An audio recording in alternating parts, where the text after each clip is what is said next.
Hello guys, in today's video I'm going to show you how to fix Instagram SMS code not received or not sending anything. So all what you want to do, there is actually two ways. The first way is you have to open the Play Store or the App Store if you have iPhone, search for Instagram and then click on update to update it into the latest version.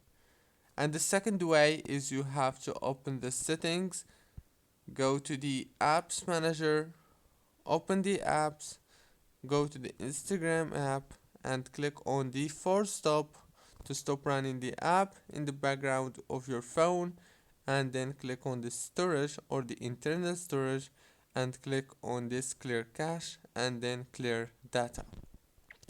If the problem still didn't fix it yet, this means that you have a problem in your SIM card. That's it guys, don't forget to like, subscribe.